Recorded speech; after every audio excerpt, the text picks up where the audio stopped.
அஸ்ஸலாமு அலைக்கும் friends, welcome to thkitchen. இன்றைக்கி நம்ம thkitchenல எல்லாருக்குமே பிடிச்ச ஒரு ரெசிபி தாங்க. சோயா வெஜ் ஃப்ரைட் ரைஸ் தாங்க செய்ய போகிறோம். வாங்க எப்படி செய்கிறதுன்னு பார்க்கலாம்.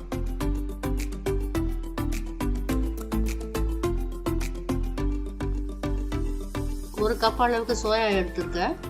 ஏற்கனவே தண்ணி வச்சுருக்காங்க. தண்ணி நல்லா கொதிக்குது. இப்போ சோயாவை சேர்த்து ஒரு நிமிஷம் நல்லா குக் பண்ணிக்கலாம். கொஞ்சமாக உப்பு சேர்த்துக்கலாம். பாருங்க, சோயா வந்து நல்லா சாஃப்டாக இருக்குது. இப்போ இது எடுத்துடலாங்க. இது கொஞ்சம் நேரம் ஆறட்டும். நம்ம ரைஸ் ரெடி பண்ணிக்கலாம். தண்ணி வந்து நல்லா கொதி வந்திருக்கு. 1/4 கிலோ அளவுக்கு பாஸ்மதி ரைஸ் அரை மணி நேரமாக ஊற வச்சுருந்தேங்க. இப்போ அரிசியை சேர்த்துட்டு தேவையான அளவு உப்பு சேர்த்துக்கலாம். 1 டேபிள் ஸ்பூன் அளவுக்கு எண்ணெய் சேர்த்துக்கலாம். அப்போ தான் ரைஸ் வந்து நல்லா உதிரியாக இருக்கும்.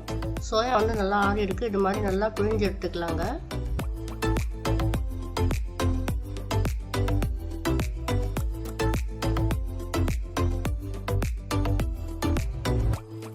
அரிசி வந்து ரொம்ப வேகக்கூடாதுங்க. ஒரு 3/4 வெந்தால் போதும். பாருங்கள், இந்த அளவுக்கு வெந்தால் போதும். இப்போ இதை வடித்து எடுத்துக்கலாம். இப்போ சோயாவை இது மாதிரி 3ஆக கட் பண்ணிக்கலாங்க. இப்போ எல்லாமே கட் பண்ணி வச்சுங்க. ஒரு பவுலில் சேர்த்துக்கலாம்.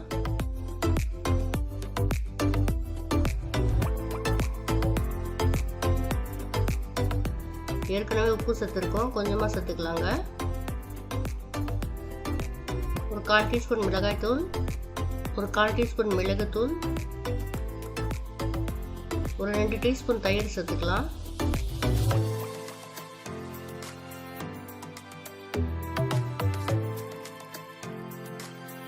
இப்போ இதை நல்லா மிக்ஸ் பண்ணிக்கலாங்க.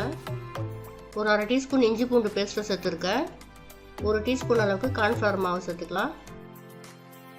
இப்போ இதை நல்லா மிக்ஸ் பண்ணிக்கலாம். உங்கள்கிட்ட சிக்கன் 65 மசாலா இருந்தாலும் 1 டீஸ்பூன் அளவுக்கு சேர்த்துக்கோங்க. ரொம்ப நல்லாயிருக்கும். ஒரு 10 நிமிஷம் அது அப்படியே இருக்கட்டுங்க. பேனில் வந்து ஒரு 2 டேபிள் ஸ்பூன் எண்ணெய் சேர்த்துக்கலாம். இப்போ சோயாவை சேர்த்து நல்லா ஃப்ரை பண்ணிக்கலாங்க.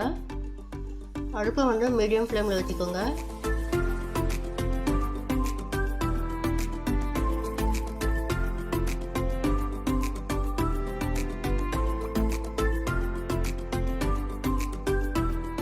அங்கே 5 நிமிஷம் போல் நல்லா ஃப்ரை பண்ணி எடுத்துருக்கேன். இது நல்லா ஃப்ரை ஆகிடுச்சு. இப்போ ஒரு பெரிய கடாய் எடுத்துக்கலாங்க. ஒரு 3 டேபிள் ஸ்பூன் எண்ணெய் சேர்த்துக்கலாம்.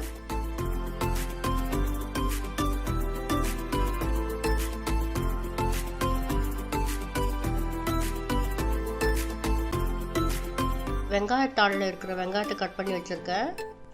வெங்காயத்தை சேர்த்து ஃப்ரை பண்ணிக்கலாம். பீன்ஸ் வந்து ஒரு 1/4 கப் அளவுக்கு எடுத்துருக்கேன். கேரட்டும் ஒரு 1/4 கப் அளவுக்கு எடுத்துருக்கேன். முட்டைக்கோஸ் வந்து ஒரு 1/4 கப் அளவுக்கு எடுத்துருக்கேன். ஒரு 4 டேபிள் ஸ்பூன் பச்சை பட்டாணி. இப்போ இது எல்லாத்தையும் சேர்த்து நல்லா ஃப்ரை பண்ணிக்கலாம். தேவையான அளவு உப்பு சேர்த்துக்கலாங்க. நம்ம ஏற்கனவே ரைஸ்லேயும் உப்பு சேர்த்துருக்கோம், சோயாலேயும் உப்பு சேர்த்துருக்கோம். இந்த வெஜிடபிளுக்கு மட்டும் இப்போ தேவையான அளவு உப்பு சேர்த்து ஃப்ரை பண்ணிக்கலாம். சின்ன குடமிளகா ஒன்று சேர்த்துக்கலாங்க.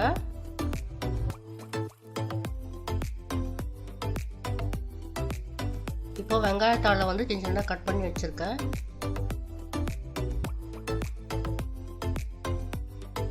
பீன்ஸு கேரட் எல்லாம் கொஞ்சம் நேரம் வதங்கினதுக்கப்புறம் கடைசியாக நம்ம குடமிளகாவையும் வெங்காயத்தாளையும் சேர்த்துக்கோம்.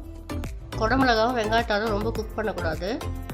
நம்ம வெஜிடபிளும் ரொம்ப நேரம் குக் பண்ணக்கூடாதுங்க. இப்போ நம்ம ரைஸு சேர்த்துக்கலாம்.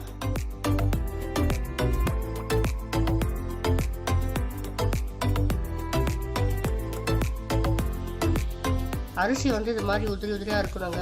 அப்போ தான் வந்து ஃப்ரைட் ரைஸ்க்கு ரொம்ப நல்லாயிருக்கும். இப்போ இதை மெதுவாக மிக்ஸ் பண்ணிக்கலாம்.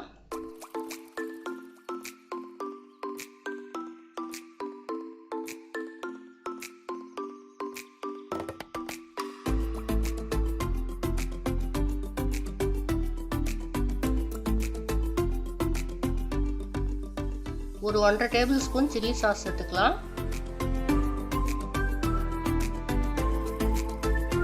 1/2 டேபிள் ஸ்பூன் வந்து சோயா சாஸ்,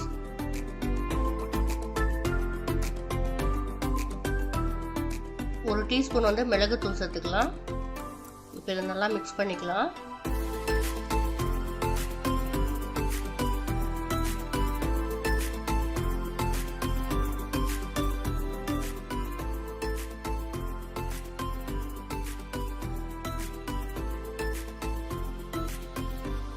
நம்ம முதல்லயே வந்து சோயா சாஸும் ரெட் சில்லி சாஸ் எல்லாம் சேர்த்தோம்னாக்கா நம்ம வெஜிடபிள் எல்லாம் கலர் வந்து மாறிடுங்க. வெஜிடபிள் வந்து க்ரீன் கலராக இருக்காது. அதனால தான் ரைஸ் சேர்த்ததுக்கப்புறம் சேர்த்துருக்கோம்.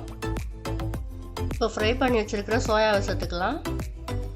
உங்களுக்கு எக்கு வந்து ரொம்ப பிடிக்கும்னாக்கா தனியாக ஃப்ரை பண்ணி நீங்கள் இது கூட சேர்த்துக்கலாங்க, ரொம்ப நல்லாயிருக்கும்.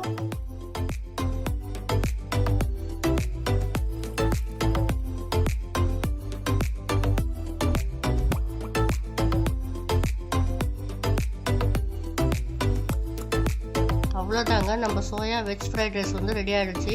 இந்த வீடியோ உங்களுக்கு பிடிச்சிருந்தா லைக் பண்ணுங்கள், உங்கள் ஃப்ரெண்ட்ஸ் அண்ட் ஃபேமிலி கூட ஷேர் பண்ணுங்கள். இதுவரையும் நம்ம சேனலுக்கு சப்ஸ்கிரைப் பண்ணாதவங்க மறக்காமல் சப்ஸ்கிரைப் பண்ணிக்கோங்க. பக்கத்தில் இருக்க பெல் பட்டனை கிளிக் பண்ணிக்கோங்க. பாய் ஃப்ரெண்ட்ஸ், அடுத்த வீடியோவில் சந்திக்கலாம்.